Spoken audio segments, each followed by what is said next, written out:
So, Phormat, hello. So, this is, of course, we are in Brazil, in São Paulo, or Sao Paulo, I'm sorry, I'm just not really good at this. But we are going for a rehearsal day for Pro Series Brazil. Tomorrow is going to be an amazing show. And today we're just, fooling around and also trying to rehearse everything. And I'm going to be harassing people with my vlogging all the time again, because it's just kind of what I do now.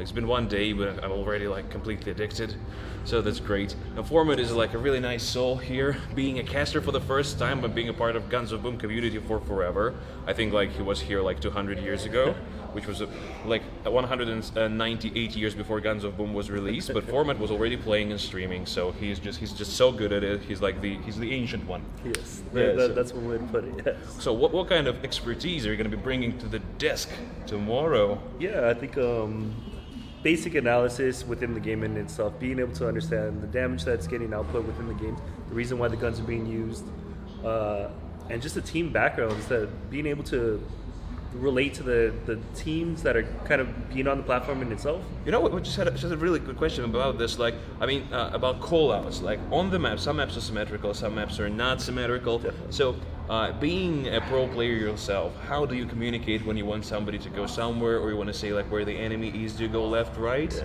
Do you go for example, on military warehouse, Yeah. where it's symmetrical? What would you do? Yeah, so I mean, it kind of depends on your team formation in itself. What do you guys strengthen? What's your kind of weaknesses? You definitely want to group up together, but you don't always want to group up every single time, because you can be susceptible to consumables, just triple eliminations, double eliminations, and everything in between. For myself, I mean, especially on military warehouse, forklift has always been one of the hard push points. One of those choke points that you definitely end up getting the information and rotating over with your teammates. Yeah, but I mean, how do you call them out? In a way, what do you name them? What do you call them? Imagine you're imagine you're a military warehouse, and you're you just exit your spawn point, on the right there, and somebody is in the center, somebody is on the right side, and you need to tell that to someone who is not seeing with your eyes. You can't just say go right. Definitely. Yeah. Well, I mean, and that's the thing. So once again, it kind of goes back onto your team. So for us, in ourselves, when we end up competing, one of the moves that we end up saying is person forklift, as well as the mid box in itself. Mid box is literally just the chunks. That's right there. If you're standing behind the box, then you end up calling out the right side box, left side box, forklift. Right side box, left side box. It's really nice. Definitely. Forklift. Yeah. Also enjoyed. Do you go baggage on Paradise Island? Baggage on Paradise Island, Yeah. we call it, one of the moves is actually luggage. Luggage, not baggage. Yeah. We call baggage, it yeah. luggage, we call it a platform. We haven't really figured out if it was a patio or a platform. So platform and patio. We really need to get together and get all those names down. Definitely. Because I think it's amazing for the community. I think you guys have the knowledge, and it hasn't spread yet. Casual players, we're going to be watching the vlogs. Hi guys, we're going to be watching the streams. They don't know all those names, and I think could be really useful for them. Definitely. Maybe we can just think of something together later. Yeah, and definitely. just get it.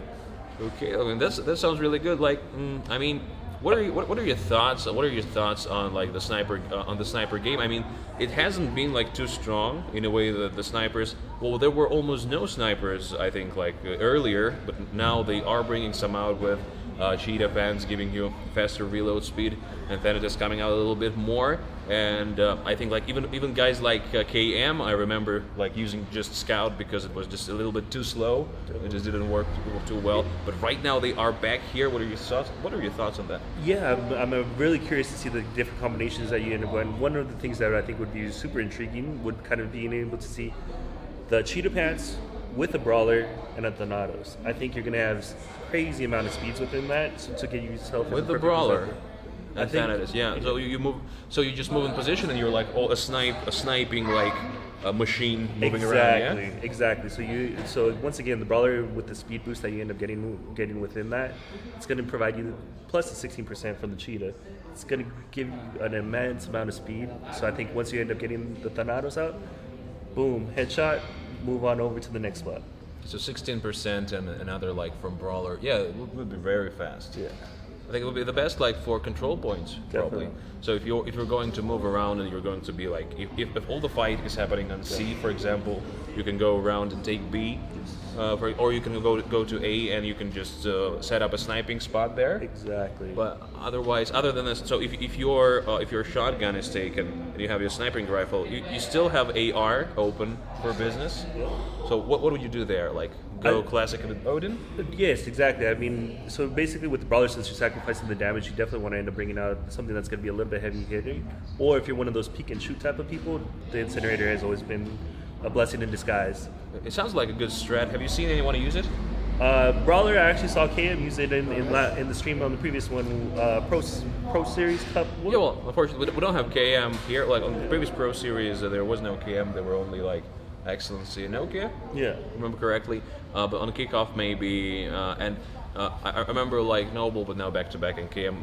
I'm not sure if they're not doing really well in the online cups, but it might change right about now because I think they have like a mental push somewhere there that they wanted to try and do more. And I think they've been saying something like they don't want to give too much away before the Gods of Boom, so they're training in secret, in their ninja ways, and like just. And that's definitely something that I'm going to be curious to see, especially with the new teams coming out once again. With the Indian team, Cyclones making an appearance, I'm really curious to see the kind of strategies that they bring to the table because it's not something that many people have seen very common yet. So the rotations have been something new for some people, as well as those who have been able to play against them in regulars and pro plays. Definitely bring something new to the table once again. I mean, about bringing something new to the table and changes to the game, like. There was an event that happened that was like huge, and I don't see anyone talking about it yet. Lordmano completely shaved off his beard. I mean, like, what's up with that? What are your thoughts on that? Like, when I first bumped into him, I had no idea who he was, to be honest. Yeah, and then I had to put what do you think? What kind of impact on the morale of the team it will have? I don't think it's going to make too much of an impact because a lot of them do look like young lads, so I'm definitely going to be. I feel like for Lordmano, it was a road and a journey of transformation from being like a really, really like scary guy, like full-on beard, mustache, like wild man, and he was just going less and less and less, and now he finally went to like no facial hair at all. Definitely. And I think he had a little fear the beard type of thing going on. So. Yeah. Now he looks so much more approachable. Yeah. Maybe that's a trap. Maybe he wants like the opponents to think like, oh, I'm a nice guy and I'm sweet, and then he just bam, there you and go. And you're just done. There you go. Yeah, definitely. It could be one of those things that he ends up doing. That's a valid strategy. I guess I have to say sorry to the hotel for making a lot of noise. We are sitting with a light behind us, but couldn't be bothered to change the frame, just like being really lazy. Well, thank you very much for your insight. I mean, I like it very much. I think our shuttle should be here 5 minutes ago, so we're basically already there. Yeah. So you know what? This could be the studio production in itself. So. Yeah, it's really good. I mean, it would be the best if I could get like two lavalier mics on us, but it's so much trouble. Yeah. I mean, this thing is a lot better. It also picks up on the cars going behind you. Nice. Which is awesome, because we need that in the video. High-tech stuff. Yeah, it's good. Okay, well, thank you. I think I want to harass Lethal now. There you go. You're here, man.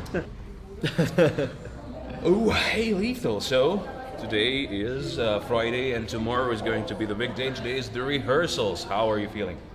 Yeah, feeling good so far. Rehearsals standard day just to get us all prepped ready for the big day tomorrow, and should be a very interesting turnout of things to come. I was just thinking, have you been meeting up with the players a lot?